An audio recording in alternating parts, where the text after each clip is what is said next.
Welcome back, everybody, to the Anti-Store Racing IMSA Series Season 10, Round 2 today for you at Watkins Glen International Circuit. What a classic circuit. The real-life IMSA 6 hours of the Glen hosted here last week.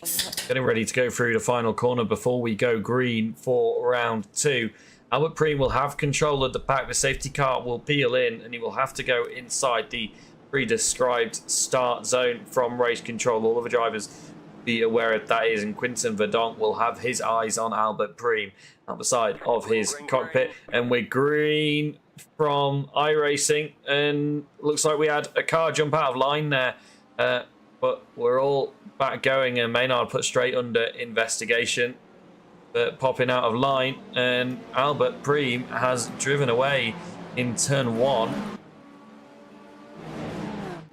And we're side by side a little bit further back. Daniel Renek and Casper Hu battling it out as we're green in GT3. Oh, big wreck in the hypercar field, and that's going to block the top of the hill. I don't know if we're going to go to safety car or if they're going to get cleared. Pico Lacalle leads the way in GT3 ahead of Sergio Sanchez Cachifiero and Mateus Vuyten, as they're all filing through nicely. We're too wide a little bit further back in the field.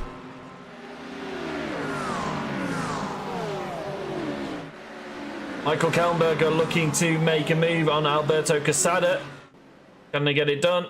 No, the Porsche can't push his way through. Preem under investigation.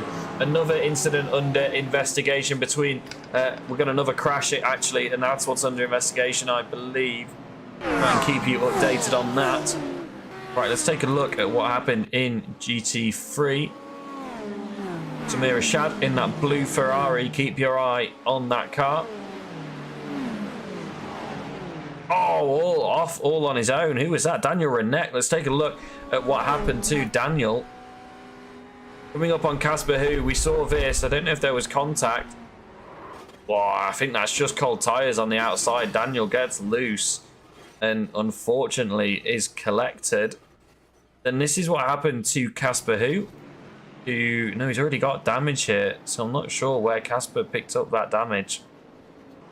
Casper already got... Oh, no, he didn't. He had got suspension damage whacking the wall. Preem, Albert Preem has been black flagged. The race leader has been black flagged for a breach of start procedure. For the race leader, Albert Preem will serve a drive-through penalty this lap, or, well, within the next 3 laps. But that's a big blow to the race leader in the Acura, and that'll be why Brody Maynard popped out of line then. So he's still under investigation. This is why Brody's under investigation. He popped out. But, Preem's black flag has been cleared because he's retired from the session. Not sure what happened. Preem there. This is... Oh, let's put Preem off track here. Oh, spun out. Chicane. Got damage. Barrett probably a bit surprised that he got that penalty. That gives Quinton Verdonk the lead of the race then in GTP. Brody Maynard's being given a penalty for a jump start then. So he'll be into the pit lane this lap, I would have thought, to serve it. As you can see, yeah, peels into the right as the race director has told them they need to do. So Brody Maynard will come to the pit lane. Served that penalty. It's tight out front. We said it would be. Brody told us it would be. In fact, the top 5 in GT3, let's put the gaps up for a second, separated by just a second. The top 5 cars separated by a second. This is going to be mega to watch. We missed Matthias taking the lead, and that's because it happened here. Into the bus stop, Matthias gets the inside line, flicks it through. That's how you got to do it. You're on that inside line into the bus stop. It makes it really, really hard for the other driver to defend because you can brake later on that inside line. You can open up the corner. You can straight line those curves a little bit more and just carry an awful lot of speed. It makes it really hard for a car on the outside to defend their position. Daniel. Oh, there we go. That's Dominic Knockel, who's picked up damage, and it's going to be in the bus stop. Too much grass, too much curb, sends a car wide, front end into the wall, and the back end's going to hit the outside as well. And that's going to be a difficult machine to bring back to the pit lane. Samir Rashad into the pit lane, and our two GT3 leaders, Sanchez and Morby, who stayed out one lap longer, are into the pit lane. This is going to be an interesting battle. Mathias Vajten and Kiko Lakaye are coming through the boot now into the braking zone at the end of the boot. These three running tight, and they're going to be pushing here. They're going to be really, really pushing. Didn't see if they took tyres or not. I'm honestly not sure if they did. This is going to be close with the other cars that are in pit lane. Sanchez and Morby. Watch them on the side of your screen, and I'm going to put them up on track, and I'm going to make it so we just see Daniel Morby. That's Daniel Morby, the car currently in second place that sits in the pit lane, car number 24.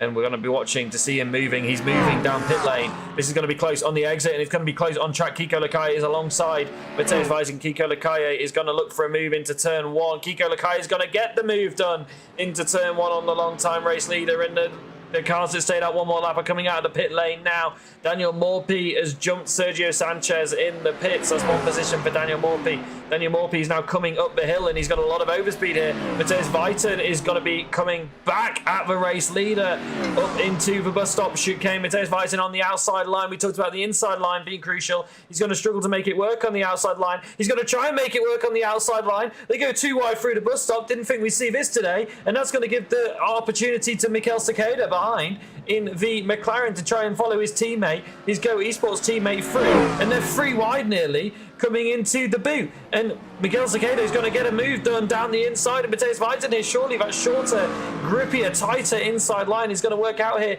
Daniel Morby is trying to sniff an opportunity here as these two continue to battle it out. That's the GTP of Samir Rashad just waiting for an opportunity to get by here. This is going to shake things up a lot. Mathias Vajten is going to look for a move on the leader now, is he? But the Go Esports cars are going to work together here. He's drafting his teammate, Mikel Takeda, along. He's got the outside line here, and he can't get it done. Mathias Vajten late on the brakes, slots it through, uses the full width of the track. It comes out ahead. Casper, who is in pit exit now, he made it 26 minutes into this race with that emergency stop that he had to make on lap one, but it's not going to be far enough to make it on no more stops. It's going to be a two-stop for every car in this race, it looks like, even though we did have that long formation lap. This is how Ricardo Riva got past the BMW driver. Late on the brakes in the BMW and forces the BMW to get out of the way. The Porsche driver late on the brakes, a beautiful send, and actually nearly gave an opportunity back to him to retake the lead. He's not going to make the same mistake. He's racing his rival. This is the closest he's been at this point. This is going to be the best opportunity. Look at the overspeed in the Mustang, and Lakaye knows it. He's gone defensive early as the GTP second place runner comes out, and it was smart to go defensive from Lakaye because that just enabled him to hold that inside line and hold the lead ultimately. GTP may be taking the opportunity away from Matisse a little bit there as well, but this is the closest he's been going into the boot as well. He's going to try and go for a move into the boot, and he's going to force Lakaye to tighten up his line more than he needs. This is the kind of pressuring that you need to get a move done in GT3. You've got to force the issue on the other driver, force the mistake out of the other driver. Van der Moelenbrucker coming through. The lead came down by about 8/10 last lap in GTP, but it's grown just a little bit more this lap. Ricardo Quintovadonk able to stretch it out a little bit more. Might be due to the traffic, and this is a move on for Mathias Vajten. He had a little look. I didn't think it was going to be enough, but he's going to get ahead surely here. Lakaye is going to battle him out, and again, this is bringing the opportunity in for the McLaren behind, who's looking to pick up the scraps. And it's going to be moved done for for Mathias Vajten in the most unusual of places, and that's going to mean the Go Esports cars are going to have to battle it out for who gets to challenge him now. It's really closed up since the pit stop for these three, as they're all pushing to try and beat the previous race leader. So remember, Bertolini, black flag when leaving the pit lane, so off the limiter a little bit early or a little bit loose on the exit, as Sanchez stays out one more lap than these two cars, and Sanchez will have stayed out 2 more laps than his teammate in the same car. So Lakaye in 1 lap ago, Sanchez goes 2 more than him. Vajten in this lap, as are the other drivers in the battle for the lead. Oh, and he's Kiko Lakaye is not going to beat out Matthias Weiten. He's gained about half a second through the pit cycle. He's going to get momentum up the hill. He's going to have a tow up the hill. The gap is coming down. It's not going to be close enough for a move this lap. It may open up opportunities on the next lap. That leads the gap down to 2.5 seconds to the car behind. And Daniel Morphy about a second and a half behind Sakeda. Sanchez staying out one more lap, even more than these guys. He's going to be the next driver that we focus on in this battle. See him there coming through pit exit. No, he's going to be a fair bit behind the lead too. Where does he come out relative to Toledo? He's gained big here. Morphy is dropped back down to 5th. Sanchez gains 2 places by staying out one more lap. But he's going to be battling it out with his teammate. Go Esports currently occupy 4 of the top 3 of the top 4 positions in this race, but not the lead position, which they held for such a long time. Casper Hu to the pit lane as well now. Brody Maynard on the back of Nicoli Monti. A long way in the works, but these two ready to battle it out. Caddy v Ferrari. Ferrari has the straight line speed, but the Caddy superior on the brakes, and Monty makes a mistake. He's off the track. He comes back on. He's going to have to cede the position to Maynard here, surely.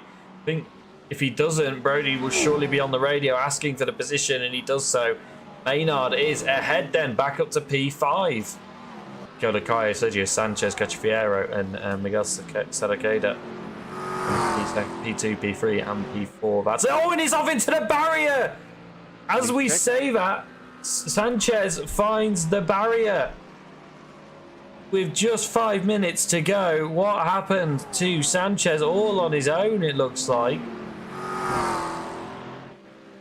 Oh, just drove off into the wall.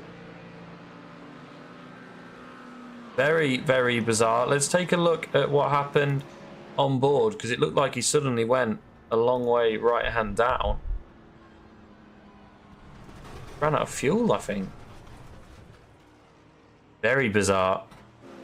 And he's out of the race. Oh no, Luca Picardi really blinking here. Potentially a connection problem, an overheating problem on the PC, maybe for Picardi. Going to try and limp to the end, but keep an eye on that. Monty has picked up a meatball. What has happened to Nicoli Monti? Oh, too much speed. Gets on that off-camber bit and clobbers the wall. And Monty into the pit lane. He probably didn't need to, though. He probably could have carried on if the steering would have let him. But it's not going to make a difference of a race result now, although Daniel Morphy may get by. Keep your eye on Luca Picardi, who is seemingly back in sim fully now. Daniel Morphy using the track to its fullest extent in turn 1. Picks up a 1x, but has got a fair amount to play with here. And that's a checkered flag, so our race leader is going to come to the checkered flag shortly. But Daniel Morphy is going to try and make his way onto the podium here. He's put himself on that outside line. Quinton Verdonk wins a race in GTP. I know we're not watching it because we're watching a potential overtake here in GT3. They're going to be side by side, and there's contact into the bus stop chicane. Sedekada sent flying, keeps it on the road, comes off in P4, but no. Oh, he's going to get by in that DLR machine. Ricardo Riva comes home to finish P2 in GTP. That's your race leader taking a parade lap. Ricardo Riva comes home in P3. Van der Moelenbrucker comes home in P3. Sorry, Ricardo Riva in P2. Yahoo! Picardi and winner. Ahead of Quaranta in P2. Gak looking to come home in P3 and does. Vesga P4 and Bertolini in P5. Matthias Weiten will win in GT3 Pro ahead of Kiko Lakaye. Daniel Morphy will take the podium on the road. We're yet to see what the stewards think of that incident, and we know what we're going to take a look at it.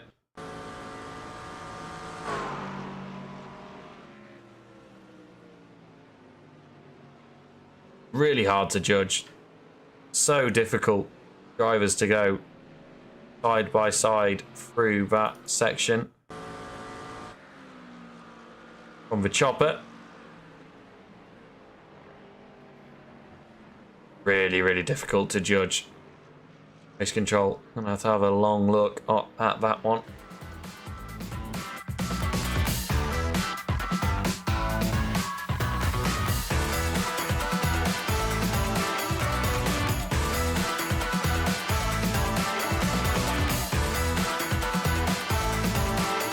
Thanks to everybody that joined us today. See you.